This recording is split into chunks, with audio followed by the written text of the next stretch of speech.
Well, good afternoon. I welcome you here this day. Beautiful day our Lord has created. Today we'll be considering the people in our lives that God blesses us with, and so I encourage you to give that some thought as we go through our service today. We'll begin by singing our opening hymn, hymn 915. Today Your Mercy Calls Us. You'll find that in the hymn book and the pew rack in front of you, and we'll sing the first and the last verse.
Follow the order of service as you see it in the bulletin.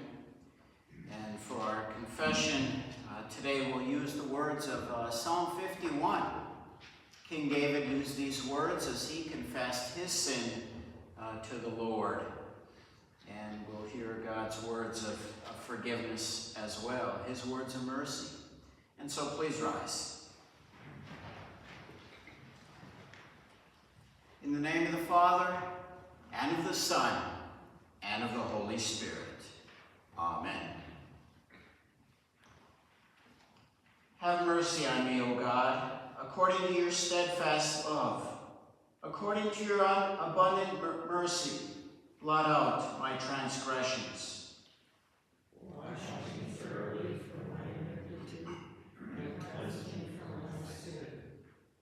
For I know my transgressions, and my sin is ever before me. Against you only have I sinned, and done what evil in your sight, so that you may be justified in your words, and blameless in your judgment. Behold, I was brought forth in iniquity. In sin did my mother conceive me. Behold, you delight in truth in the inward being, and you teach me wisdom in the secret heart. Purge me with hyssop, and I shall be clean. Wash me, and I shall be whiter than snow. Let me hear joy and gladness. Let the bones that you have broken rejoice. Hide your face from my sins, and blot out all my iniquities. Create in me a clean heart, O God, and renew a right spirit within me. Cast me not away from your presence, and take not your Holy Spirit from me. Restore to me the joy of your salvation, and uphold me with a willing spirit. Then I will teach transgressors your ways, and sinners will return to you. Deliver me from blood guiltlessness, God, O God of my salvation, and my tongue will sing aloud of your righteousness. Dear friends in Christ, just as the Lord forgave King David his many transgressions and restored him to his position as king over God's people, so today be assured the Lord forgives all of your sins. Jesus came to face the cross for your sins. He suffered, died, and was buried. Today, as we rejoice that Jesus has risen from the dead, our Lord comes to you and grants to you his divine forgiveness and salvation. Therefore, in the stead and by the command of my Lord Jesus, I forgive you all your sin in the name of the Father, and of the Son, and of the Holy Spirit. You've been restored as a child of God. Now go and share this good news with others. Amen. You may be seated.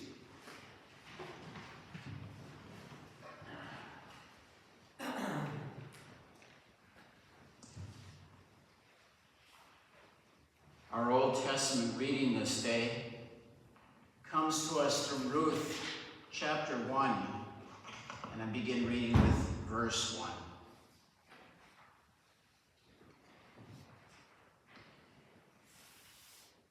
In the days when the judges ruled, there was a famine in the land. A man of Bethlehem in Judah went to sojourn in the country of Moab, he and his wife and his 2 sons.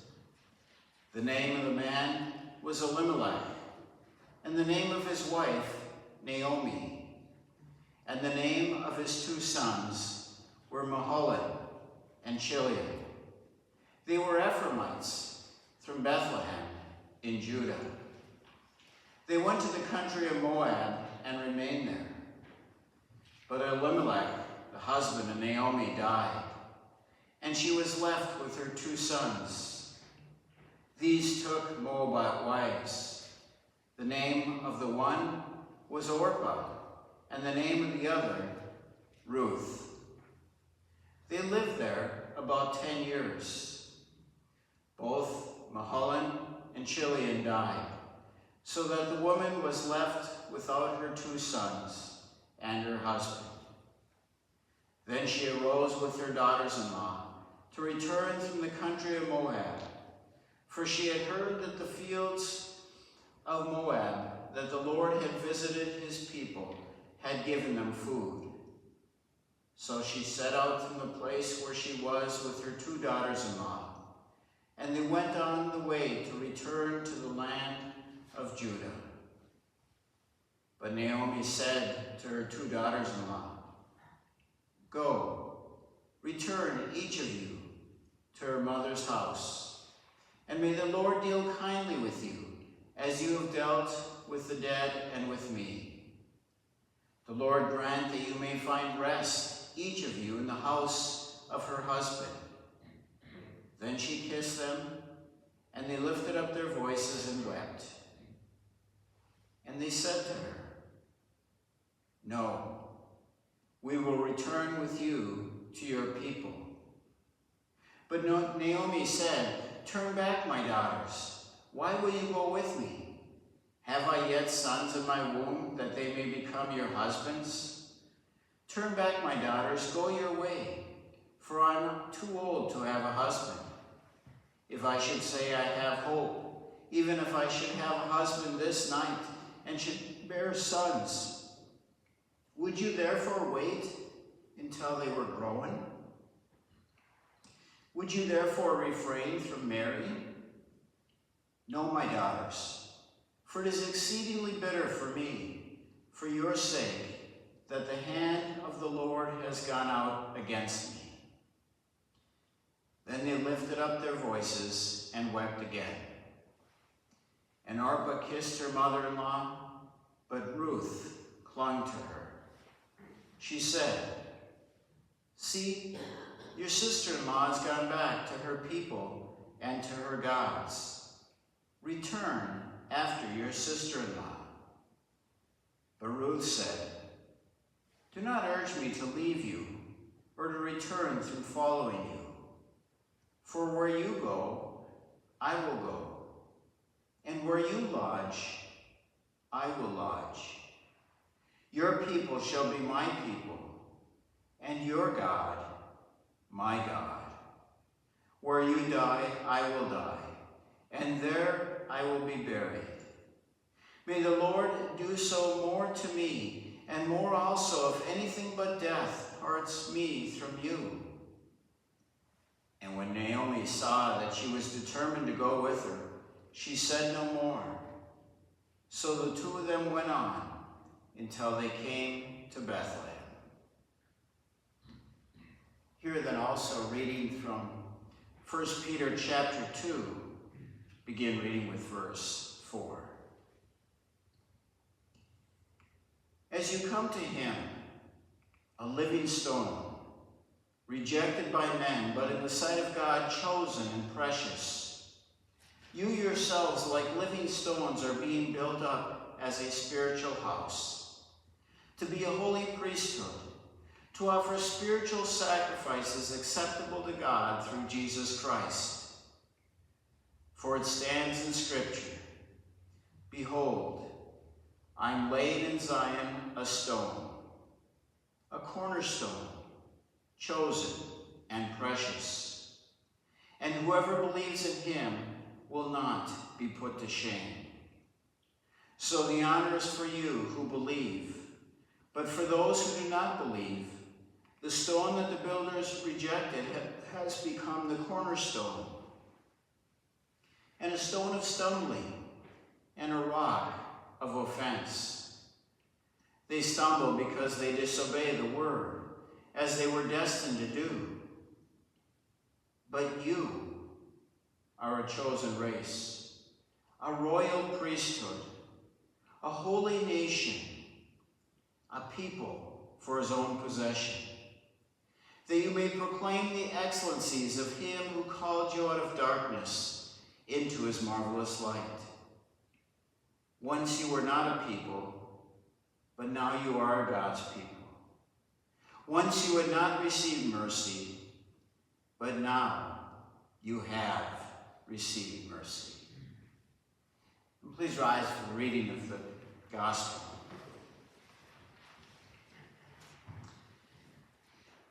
And the gospel this day comes to us from John chapter 20. Begin reading with verse 19. On the evening of that day, the first day of the week, the doors being locked where the disciples were for fear of the Jews, Jesus came and stood among them and said to them, "Peace be with you." When he said this, he showed them his hands and his side. Then the disciples were glad when they saw the Lord. Jesus said to them again, "Peace be with you. As the Father has sent me, even so I am sending you." And when he said this, he breathed on them and said to them, "Receive the Holy Spirit. If you forgive the sins of any, they are forgiven them. If you withhold forgiveness from any, it is withheld." Thus far, the gospel of our Lord. We join together in confessing our common Christian faith as we use the words of the Apostles' Creed, and you'll be able to find that in the inside back cover of your hymnal. The inside back cover of your hymnal. We confess our faith together. I believe in God the Father Almighty, maker of heaven and earth, and in Jesus Christ, his only Son, our Lord, who was conceived by the Holy Spirit, born of the Virgin Mary, suffered under Pontius Pilate, was crucified, died, and was buried. He descended into hell. The third day he rose again from the dead. He ascended into heaven and sits at the right hand of God the Father Almighty. From thence he will come to judge the living and the dead. I believe in the Holy Spirit, the Holy Christian Church, the communion of saints, the forgiveness of sins, the resurrection of body, and life everlasting. Amen. May be seated for our next hymn as we'll sing hymn 846. And again, we'll sing the first and the last verse.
Beloved in the Lord, so far in this sermon series titled God's Toolbox, we've considered the means of grace, the Word of God, baptism, and the Lord's Supper. Today, the guidance of God's Word, I'd like to look at another aspect of how God brings various blessings into our lives, and that is through people. Sometimes it's quite obvious. For example, God provides daily bread. But if it were not for the farmer, the truck driver, and the grocer, and many others, we'd have very little on our table to eat.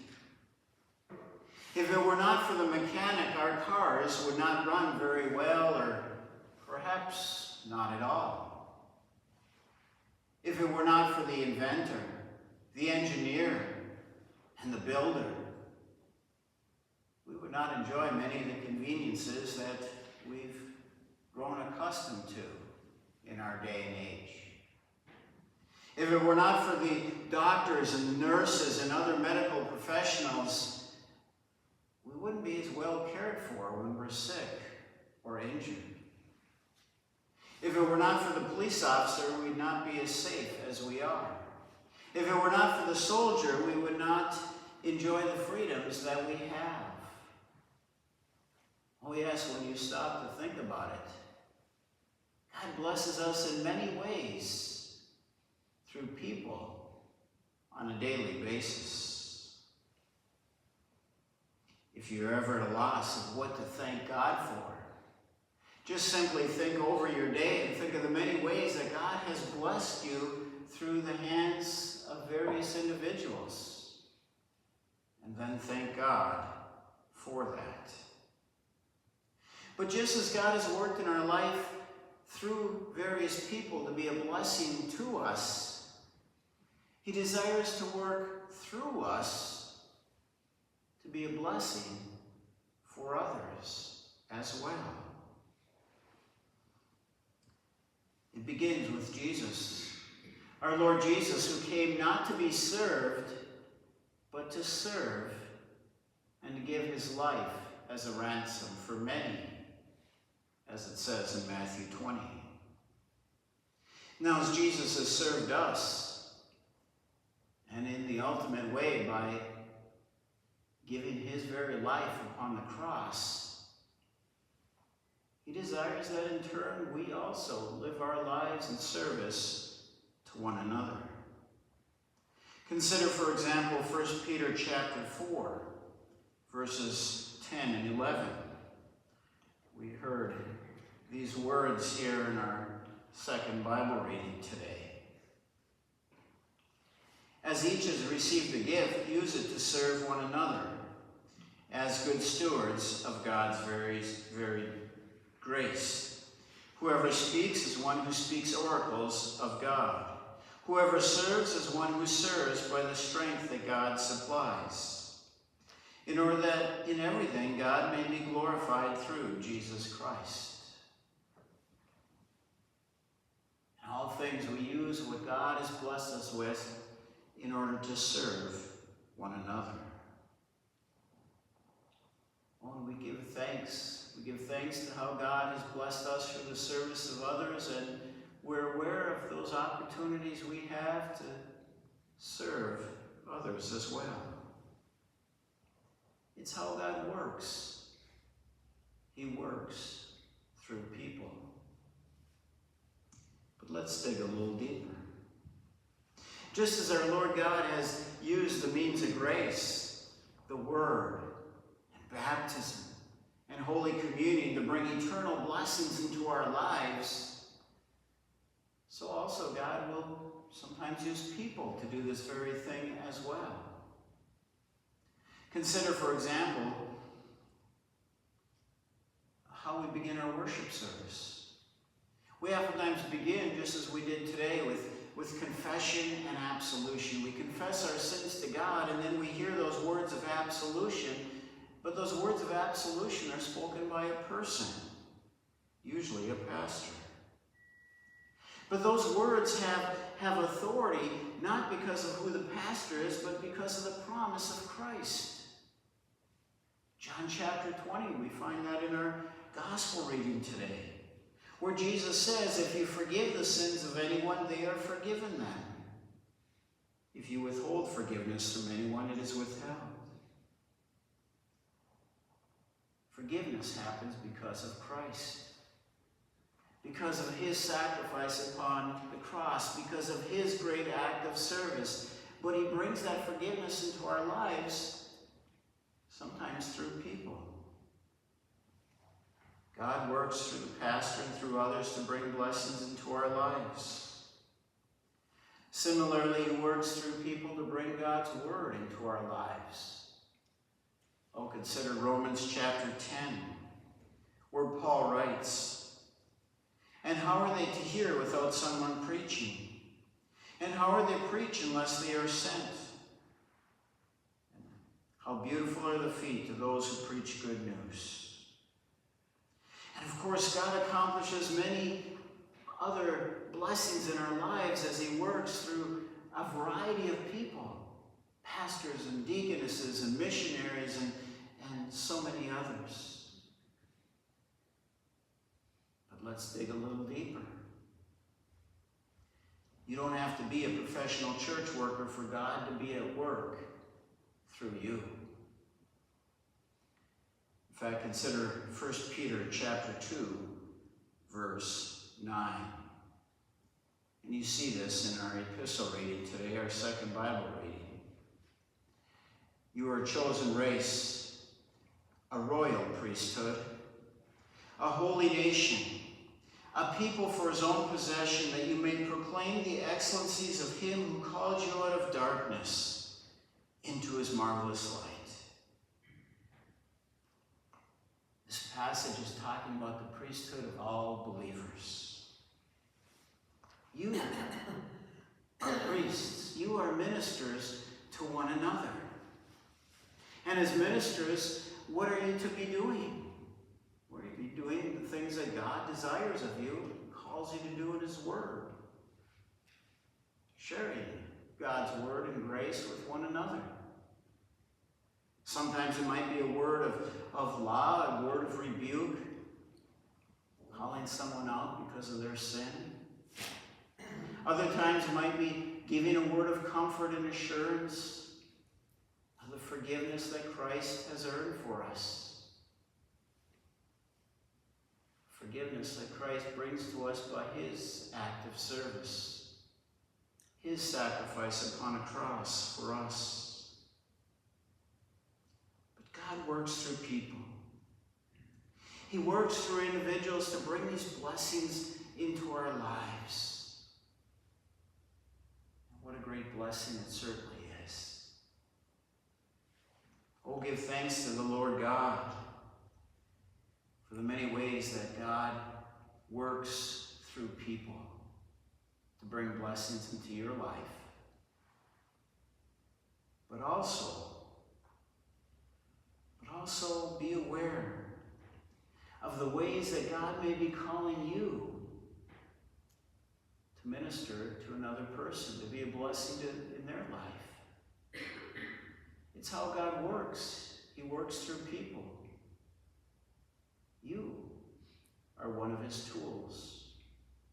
And how I rejoice indeed when I see and hear of the many positive examples of seeing you minister to one another.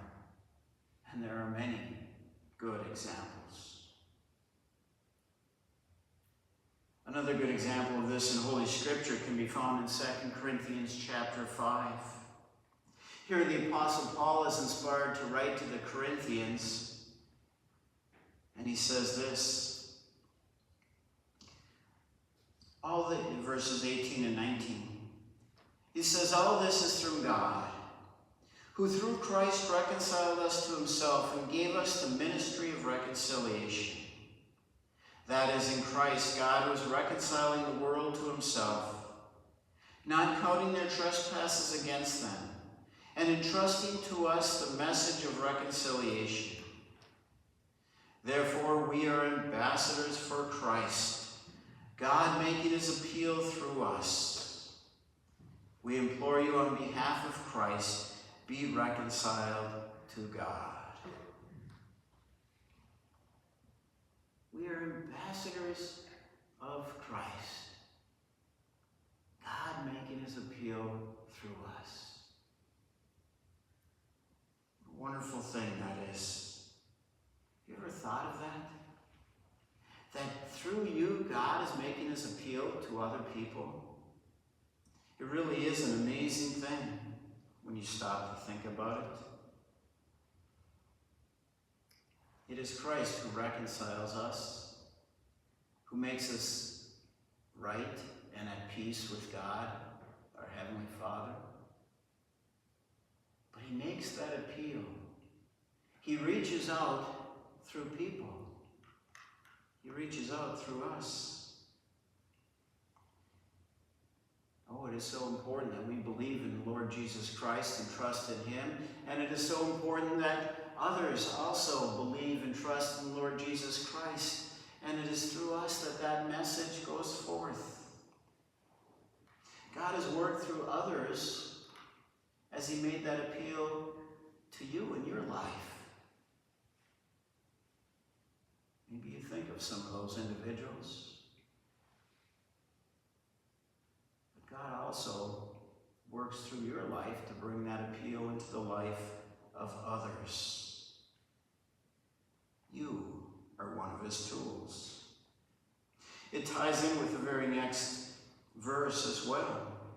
In Acts chapter 1, verse 8, our risen Lord said this, "But you will receive power when the Holy Spirit comes upon you. And you will be my witnesses in Jerusalem and in all Judea and Samaria and to the ends of the earth.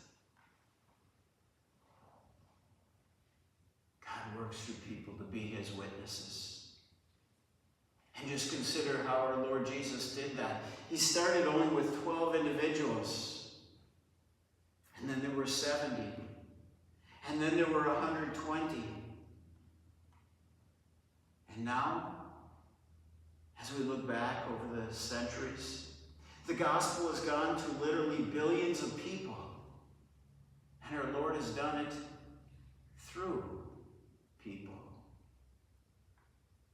He made his appeal through individuals, one person to another person, one at a time. God has worked through various individuals in such great ways to bring the gospel in the lives of other individuals. And what a miracle it is every time. Oh, give thanks to the Lord God. He's accomplished it in our life.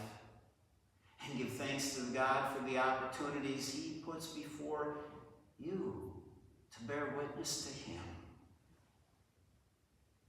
It's how God works. He works through people. He calls you to be his witness.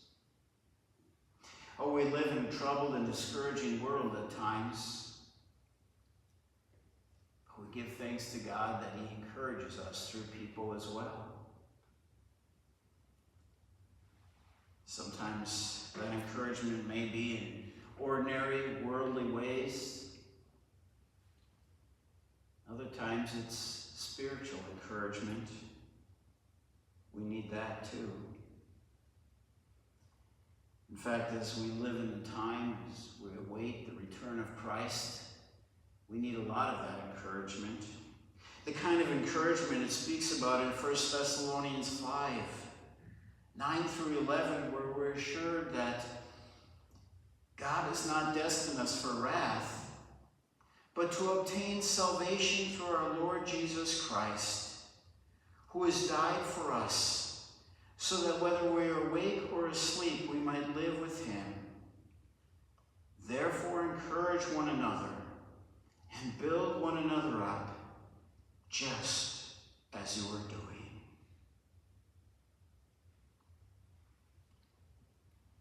We have that great word of encouragement. We are not destined to face the wrath of God. We are destined for salvation. And as we await the return of Christ, and as we face all of the discouragements that our own sinful nature brings upon us, that the world brings upon us, we can be there to be an encouragement to one another. People sitting around you, the people you see in your day-to-day life, strangers you come across, they need your encouragement. God works through people. He has since the beginning of time. He worked through Adam and Eve to care for the Garden of Eden. In our Old Testament reading, we see how God blessed Ruth, or how God blessed Naomi through Ruth. God works through individuals. But let's make it personal. How has God blessed you through other people? You know, maybe a good thing to do this week is at the end of each day, just take a moment or two and think over your day. Think of all the different ways that you've been blessed by different people that have had a hand in your day. When you stop to think about it, it's a lot of people. A lot of strangers that maybe you don't even know their name. But it's a lot of people. And then thank God for those individuals. And maybe some of them you might even be able to thank personally. But as we've considered, also, then reflect on those opportunities that you may have in the days ahead to be a blessing in the life of someone else. It might be some ordinary ways as you work in your various vocations of life, whether it's your jobs or your position in family, or in other ways of volunteering, or whatever vocations you have. But give thanks to the Lord God for the blessings you've received. Give thanks to the Lord God for the opportunities that are before you. Give thanks to the Lord God for his hand as he works through people. And that includes you. For you are in God's toolbox. And to God be all the glory. Amen. And now may the peace of God, which passes all understanding, keep our hearts and minds in Christ Jesus, our risen Lord and Savior. Amen.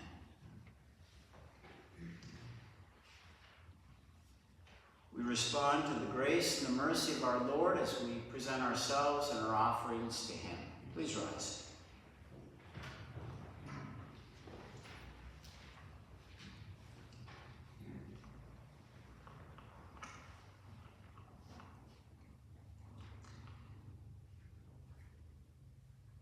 Almighty Lord, you have blessed us in so many rich ways.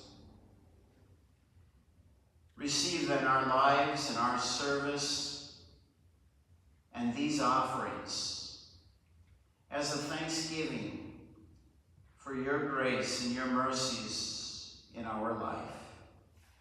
Amen.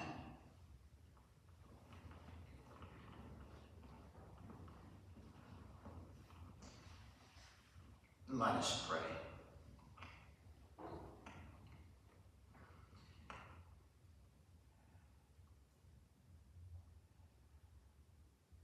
Almighty Lord in heaven, we marvel over the abundant ways that you work your grace and your mercy in our lives. Lord, we give thanks to you for the many blessings you worked in our lives through people. Some of those ways we notice and we indeed are grateful for. But oftentimes you bless us and we're even unaware. We don't know the people who have even worked these blessings. We don't know their names. But yet, Lord, you have worked good things through them. And we give thanks to you, Lord, for your hand of grace in our lives through them. We also give thanks to you, Lord God, for the opportunities that you put before us and the ways that you have worked through us to be a blessing to someone else. And we pray that you would help us always to have our eyes open for those opportunities, that we may reflect your nature as you came not to be served, but to serve. Lord, in your mercy. Lord God, we look to you for every need. And we look to you for your hand of healing and strength for all who struggle with life's trials, difficulties, illnesses, and hurts. We pray, Lord, this day that you'd especially be with your servants. Nick Hoffman, Roger Grossglass, Floyd Hendrickson, Carolee Hall, Carol Schmidt, Allison Brigadier, Marianne Person, Trey Kirsch, Jim Lewis, Albert Johnson, Bob Hensel. Pray, O Lord, that you be with Ann and Wendell Meyer's parents, Arlene, Paul, Levon, and brother-in-law Roger. Pray that you be with Chris Benson, Pete Manship, Lon Stolte and Charlotte Erasmus, Peter Taft and Clifford Schleicher, Nikki James, Ken Summerfield, Bo Hansen, Pat Raymond, Michael Berger, James Auger, and all that we name in our hearts.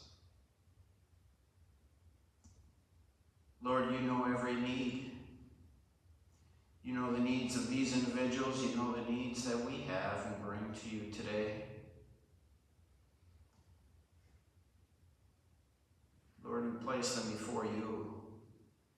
Lord, in your mercy. We ask also, Lord, that you be with all those who grieve and mourn loss, for those who struggle with various trials and tribulations, for those who rejoice at goodness and the celebrations of life. We give thanks to you, Lord, for the beauty of this day that you have created and for bringing us together. And hear us, O Lord, as we pray and as you have taught us. Our Father, who art in heaven, hallowed be thy name.